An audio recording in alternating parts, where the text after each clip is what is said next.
Well, what do we have here? A bit of a wise guy of paint trying to derail our plans? Not on my paper watch, buddy. We need to get to this asshole and exercise him of his rights before he slurps up all of the paint in a given area, and to do so is pretty easy, I'll admit, as long as the screen decides it doesn't want to freeze here. Thank you. Okay, ooh. So here we have our first encounter with the Shy Bandit. It's pretty important to avoid getting hit with the paint so we don't get dizzy, but I do have to say I am a really big fan of this area. It's really cool, actually. But anyways, a single jump should be able to take him out with relative ease. Boom and bomb. Excellent. There you have it. You have been sequestered from this world, my friend, and you'll not be slurping up any of this good old Crimson Tower today. But for completing that, we get ourselves a bottom line of 300 coins and, ooh, the Shy Bandit card, which is actually really not that easy to get, so that's kind of awesome. So previously, what did we even do? I vaguely recall leaving Port Prisma, but that's about as far as my memory has allowed me to recall. Oh, and the fact that we have a brand new area to visit by the name of Château Chanterelle, which is exactly as you'd expect to pronounce it, not like Chanteray, which the double L's would suggest. So I say we go ahead and take a quick visit in this brief but enlightening area. It leads to some very interesting places on the map, and I'll admit, it took me a little bit longer to complete this area the first time I was here, but check it out. Not much here to take note of except a toad standing on the bridge, as well as a toad house. That's very strange. What do you have to say? This is the professor's house. Well, that's it. The professor studies fossils and other really old things. He's what's known as an old rock in the parlance of his field. Well, that's a little insulting, isn't it?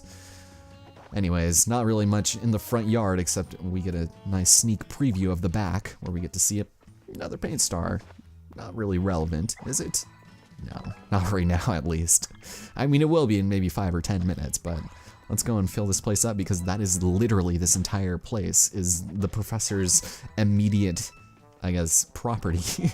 And we get to go and see what it has to offer. Do some house cleaning, who knows? Oh, hey. Welcome back, Professor. I've arranged your blue boxes just the way you liked. I'm not a professor. I'm the plumber. Oh, I'm not sure. I think maybe we need to talk to this professor. See, we're looking for missing paint stars, and it's kind of a long story, but we can kind of see one of them from the professor's front yard. I mean, it's just right over there, and I want to get that. Because the professor is mostly interested in very old things. You know, fossil, ruins, milfs, gilfs, those sort of things. Oh, and his princess. It's a little creepy, but he's obsessed with her. Which reminds him, the professor is on a walk in Mondo Woods, but he's been gone for such a long time. He's so worried that he wants to organize a search party. I don't think it's necessary, because his first instinct was correct. Wait passively in the corner. And hope for the best. That is kind of amazing. Anyways, this is very suspicious and probably won't yield to any results in the near future, possibly to get into another area. I mean, it's just sitting there on the table quite passively, and nothing else we can do with it, so... You're gonna say the same thing? Yep. How would you get work done with that? It's hard to say. Anyways, the excavation report in Marmalade Valley. There is a giant bone, sweet Jesus. And then we've also got... Oh, how cute. Oh, that tickles. It looks so painful, though. Learning her first trick, rubbing her butt on the professor's face, which doesn't seem physically discernible from another toad. All I know is the professor took Princess for a walk. Okay, so you can keep being worried in the corner there, son. I will take care of this in due time. Whew. But now we can actually head to the last part of this area, which is the backyard. It looks to be in a state of disarray. Excuse me, sir. This is baby princess's cuddle palace. Ugh, it's kind of weird. Professor insists that I call it that. He's docked my pay for not saying that. Jesus Christ. We are living in the worst possible timeline. So yeah, not a whole lot to do back here. I mean, we could, if you really want to, jump up on these pots and go back to the front yard while bypassing going through the house. It's kind of a weird detour, and I'm not sure why that's there. But I'd like to explore the rest of this place because, well, we can't really do a whole lot yet. There's going to be a lot of coming back to this in the coming episodes. But we can still fill in most of the paint back here for the most part. We can't head beyond this fence for whatever reason, just because it hasn't been fully colored in from the back. So, whoops. So let's go take this good-ass pipe and hope that it leads somewhere very interesting. And as fate would have it, it would take us to one of the easiest paint stars in all the land. No strings attached, they just give us it right on top of this lovely old mushroom house, which looks pretty cool. I don't know, it's like made of cardboard and there's like a metal pipe going through it. It's very strange, very unusual. But unfortunately, for all intents and purposes, this does not unlock the way to Mondo Woods. In fact, it takes us to an area that was kind of hinted at in the pamphlets in the professor's office, and we'll be heading to the north and entering the luscious, if I recall correctly, Marmalade Valley. Very nice, but no Mondo Woods. I'm sure this could probably have some bearing on the story, considering it's where we need to go. And it reminds me of that System of a Down song. So random. Like, the fact that it was on the Strangeland soundtrack, too, which is so bizarre. I don't know. I haven't thought about that in years, but hey, check it out. It's a sweet-ass giant train. I love it. And then this, like, dirty-ass engineer toad, he's like, yeah, I got a master's in engineering for this. Oh no, his beloved engine is scheduled to be decommissioned. Such is being put to pasture, but we all get old eventually, don't we?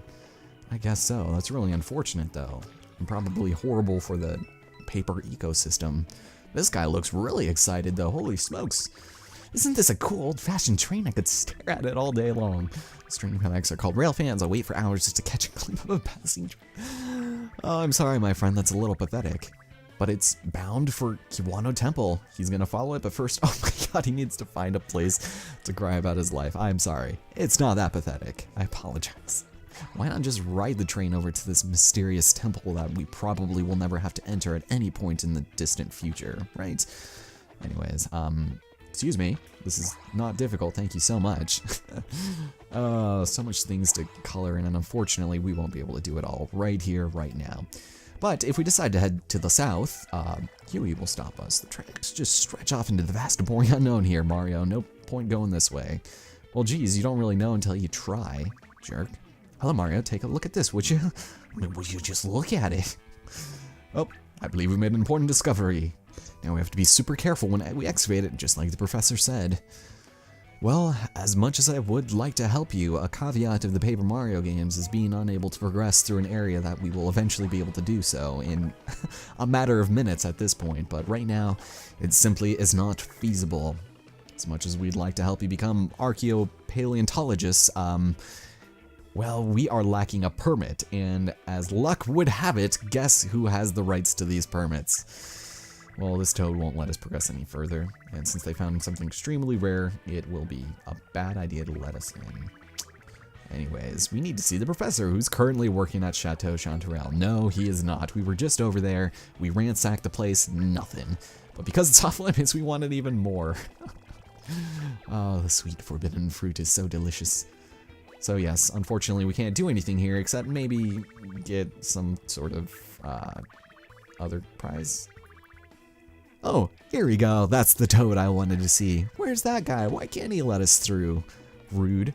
Also, I think it'd be pretty awkward and uncomfortable to see two creatures made of paper embracing each other in the name of brotherly love, but I digress. We need to return to the chateau and investigate a little bit further, because as much as I'd hate to admit it, I kind of took a really long time trying to figure out how to get that green paint star off in the distance, and it was just due to my lack of superior observational skills that was making it difficult for me. But it's actually pretty simple once you realize this is a paper Mario game, and you can usually slip through thin cracks and things like that. So, unfortunately, Marmalade Valley will have to be put on hold for the time being as we return to the chateau and finish this place off once and for all. Ladies and gentlemen, my name is Ellison Cruz, and welcome to Paper Mario Color Splash. I don't think I even mentioned that yet, but if you're watching this, you probably already know. Anyways, we're gonna go collect that green star. Nothing else will have changed here, since the status of Professor and his whereabouts are still the same as they were before. However, this time, we get to go somewhere else. Something look a little suspicious over here. I mean, something over here on these weird wooden planks. Or maybe we just head in here. Yeah, there we go.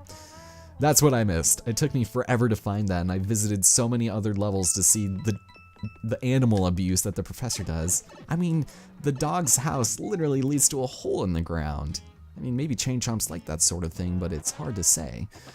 But it leads us back over here, and I guess we could have done this first if we really wanted to, but it doesn't make sense to, so we'll do it now. And check it out, once we go investigate his shed. Look it, it's a giant pig, and we get to squeeze the hell out of it. And I have to say, for the early part of this game, this is probably one of my favorite things. It is so incredible, and once we use it in battle, I will show you, but to get the coins, we gotta break it and not buy it. Instead, we'll steal it out of some professor, his backyard, I guess. Also, we get a nice little question block here. And sweet, a lemon replica. Nice. All right, well, that pretty much does it for here. Now, to get up there is a bit of a mystery, right? I mean, I don't think we have any special abilities that'll be able to help us out, right? I mean, unless we pressed the Y button. Whoops, that was the wrong one. There we go. We have to do it in the right spot, and that is right over here. Excellent. Oh, this game takes care of us so much. Alright, so we're gonna go. There we go. Excellent. And yeah, I'm sure there are much less convoluted ways to go about reaching the upper level here, but that's alright. We made it up there nonetheless, so I shall not be complaining. Cool. And there we go, our second paint star. I feel like they're putting in less and less effort in hiding these things, but that's okay. We all need a goal, and I guess Nintendo feels the need to make it very easy for us to get. That's okay. So we have only been recording for roughly, what is that? I can barely see, 12 minutes? And we unlocked Mondo Forest. I don't want to quite head off over there yet, so I think I'm going to do something a little bit different, and that is dependent. Yes, we did get 100% of the colorless spots finished here. Before we finish off and head into Mondo Woods, I just called it Forest, but same thing really, I would like to finish something off that has been bothering me for the past 10 episodes or so, and I've known about this for so long, yet the fact that I didn't do it it's absurd. So I apologize. We have been missing 3% in the Indigo Underground for so long, and I know where it is. I've just been trying to wait for a good time to finally get to it because I completely forgot. It's actually kind of in a dickish spot, so granted, I still could have found it earlier and stay away. Okay, you know what? You guys are, I guess we're gonna get into a fight. We haven't yet fought in this episode, except for in the beginning with the Shy Bandit, right? All right. Well, there's only 2 Shy guys, and they're still weak as ever, so there we go. The contingency boot to finish it. And here we go. Let's hope this gets an excellent. Damn. Okay, well, Great was able to take them both out. That works fine by me. Okay, so the area that we need to fill in is actually right here. You can hardly tell, but because it's in the light, but that is the 3% that we needed. That is it. So that one I think is a little bit more forgivable because it is a really light ground, right? That gives us 100% in the Indigo Underground, and oh, are you kidding me? Dude, you were already here like, not even 10 minutes ago. Alright, well, it looks like we get the part 2 of the fight against the Shy Bandit 2. So here, let's go take this asshole out and finish him before time runs out. We get to pad out the video a little bit. Ugh. Alright, how do we dare kill you this time, good sir? I could use the piggy bank, but that would be kind of waste. We'll do this. What were you gonna say? Something about red not being my color? Boom. Yeah, it's like 2 stomps on his face and he's done. I really need to see what happens when he slurps it all up though, because I have yet to practice that and see what happens. I'm sure we just have to fill in some random spots in the level, but we get 300 extra coins. Very nice. Now let's go back to Blue Bayou Beach and take care of the 1%. What is this, the 4th time I've had to return to this level? Because I missed the Luigi, we had to go back for the Chosen Toad, and then the first time we were there, so that's 3. This is hopefully the last time for the foreseeable future, and as luck would have it, it is way up here, hidden amongst the sand. Gee, I wonder where it could be. I mean, at first glance, it might not seem too obvious, but once you know where it is, it's not really that bad. Okay, I'll take a line jump for our troubles, and let's fill it in. It's right there. I can't tell you how long I spent going down that long-ass corridor with all of those sushis. Ugh. But anyways, let's take that and finish it off. We need to end this on a positive note. And next time on Super Paper Mario Color Splash, we will be entering the realms of the Mondo Woods and hopefully dealing with some nonsense there. I've been having kind of a headache lately, so we will end it off there, and I'll see you guys here. Oh, I kind of love this level. Talk to you guys then.